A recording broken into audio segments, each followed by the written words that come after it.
Just recently, Honda released a 125cc scooter that astonished the norm of the Philippine motorcycle market. With such a very low price point, Honda offers a so-called game changer. Kaya hindi na nakakagulat kung bakit madaming motorista ang bumibili ng bagong motor na to. Let's get right to it. The crowd's favorite, the budget-friendly buddy, Honda Click 125i version 2 Game Changer.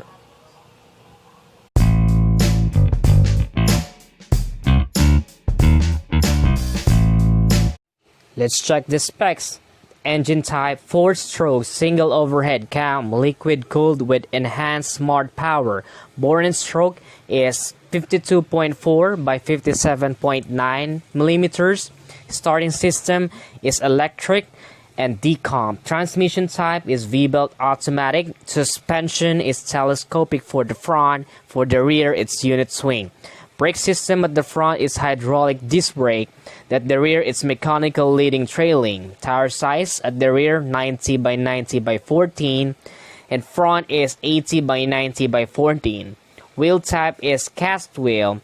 The seat height is 769 mm. Pasok sa ating mga Pinoy. Ground clearance is 132 millimeters. The storage is 18 liters. The power is 8.2 kW at 8,500 RPM. The torque is 10.8 Nm at 5,000 RPM. The fuel tank is 5.5 liters. Overall weight is 111 kilograms. The average fuel consumption is 53 kilometers per liter. The price is 74,900 pesos. Okay, let's take a look at this new Honda Click 125 na talaga naman pinagkakaguluhan ngayon because of the price point and sobrang daming magandang features. So the switch there, merong switch for the seat, and then let's just open it. Look at that. Ganda ng intro, tingnan. Nawala. Anyways, digital panel. Though the thing is that the digital panel medyo maliit naman. You already have the things you need there. Meron na siyang time. It's 4:31 PM right now. And then total kilometers, you have also kilometer per liter. Ayun. Trip A, trip B, average fuel consumption. Andiyan, kompleto. Yun yung astig doon. And then ito, fuel.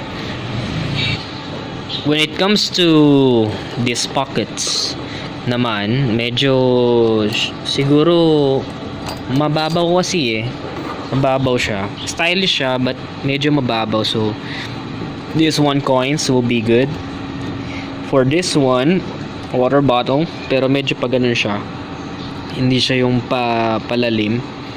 Pag ganun, medyo slant. And then meron din siya sabitan ng bag, of course. Tapos yung kanyang side mirror, medyo mataas nga lang ng konti. Pwedeng sumabit sa mga sasakyan. Sumabit ito sa jeep eh. So yun, medyo pa-modify mo na lang siya, pabali mo, good to go. And then yung kanyang start, tahimik. Sobrang tahimik pag ini-start mo siya. Medyo magdadragging. Pag hindi pa mainit yung makina, magdadrag lang siya ng konti hanggang sa uminit. Also, meron siyang lock dito. This is for rear brake. This is combi brake. By the way, sa nagtatanong sa akin na nakaraan ay yung maliit na yan ay hindi yan extra brake. Ayan po ay lock. Hindi po yan yung tinatawag na combi brake, okay? Malinaw tayo dyan. Actually,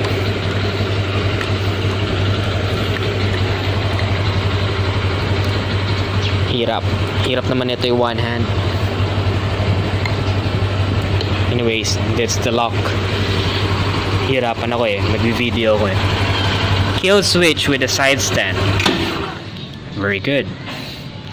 And then wala na siyang kickstart. So kapag medyo namomonitor mo na mahina na yung baterya mo, meron naman siyang, I think meron tong voltmeter. Ayun, meron naman siyang voltmeter. So, ayun na lang. Medyo ano natin siya. Monitor natin siya para ayun. Makakita natin kung palit baterya na. Kasi in case of emergency na maubusan kang baterya, wala na siyang kickstart. It's liquid cooled. Very efficient when it comes to long ride. Liquid cooled na siya. FI, of course. There you go, liquid cooled. See that? One thing na gustong gusto ko at a very low price point ay kamukha na niya yung Honda Click 150. Parehas sila ng headlight. And very pogi. Ayan. And then yung quality ng fairings. Glossy type. Ganda. Naalo. Pati itong handle. Ito. Yung hawakan ng angkas. Ganda rin. This one. Also the signal lights. Nakahiwalay na siya. Ganyan. Ito malakas. Sa gabi malakas siya. Mataas pati. So mukhang malaki yung motor. Mataas siya. The battery is here. Nasa paa. Ayun, ito kasi modified na to naka ano lang siya. Naka decals lang siya. Pati ito. Yan kasama dyan. Ayun, ang ganda. Panalo. Good. Tingnan natin. Ayan. Diba? Front. Ganda. Storage.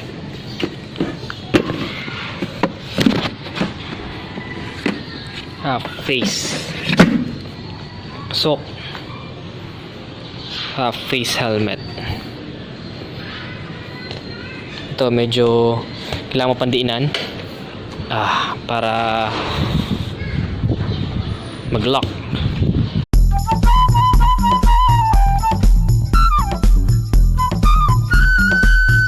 Now, one of my favorite feature of this new Honda Click 125i Game Changer is the headlight. Talaga namang pogi, very slick, futuristic and modern ang style. It's a head turner actually, mapapalingon ka bago sa mata. Minsan actually napapagkamalan ko siyang PCX sa malayo. Now for the headlight, ito yung gustong gusto ko kay Click dahil very clear, bright at talaga namang kitang-kita mo yung daan. Talaga makakatulong kung malabo mata mo. Kaya sa high beam medyo nabibitin ako sa taas o sa layo, but it's fine kasi malinaw naman siya. Now for the signal lights, it may appear na parang mahina siya kapag nakasakay ka sa motor. Pero kapag ikaw yung nasa harapan, nakasalubong mo tong motor na to, kitang-kita naman siya and very safe to be honest. Hindi ko alam kung ako lang nakakapansin ito, pero yung kanyang panel gauge parang medyo hindi hagip ng driver's eye level view. But it's fine because yung mga kasabayan ko namang motor nililingon din siya kasi nga pogi and brand new to the eye, so that's fine. Now for the taillight or brake lights, it's all LED, so talaga namang very safe, kitang-kita kahit tanghaling tapat and lalong-lalo na sa gabi, so that's very good. For the taillight, gusto ko na mataas yung kanyang position kaya nagmumukhang malaki yung motor. Actually, minsan napapagkamalan ko siyang Aerox to be honest.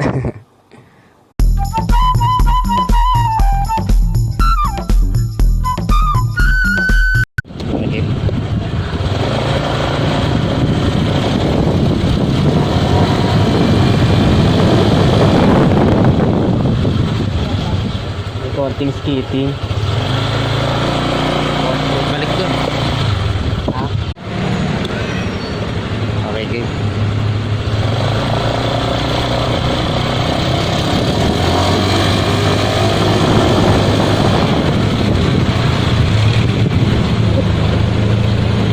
Ang hina ng front.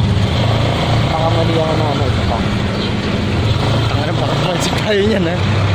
Dumulas yung gulong sa front ha.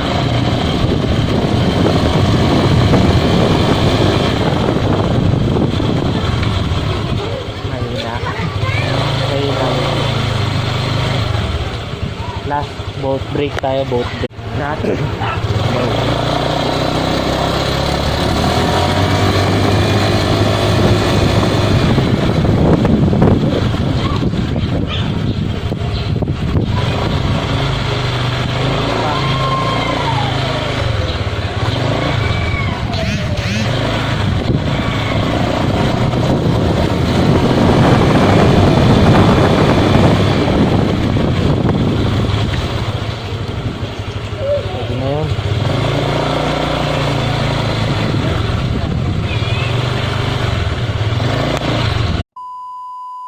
Ano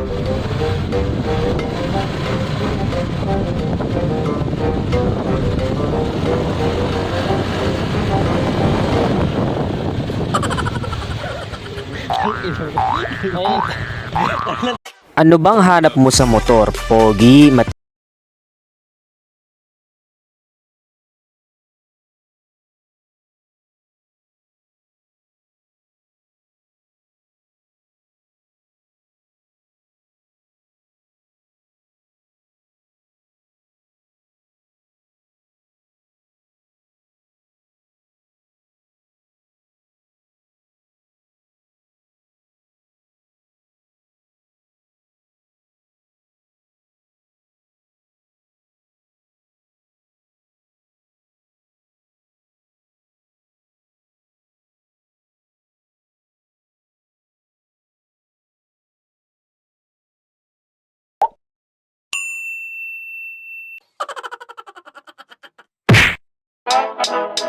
Please don't talk about me when I'm gone. Oh, honey, though our friendship ceases from now on. Please don't talk about me when I'm gone. Oh, honey, though our friendship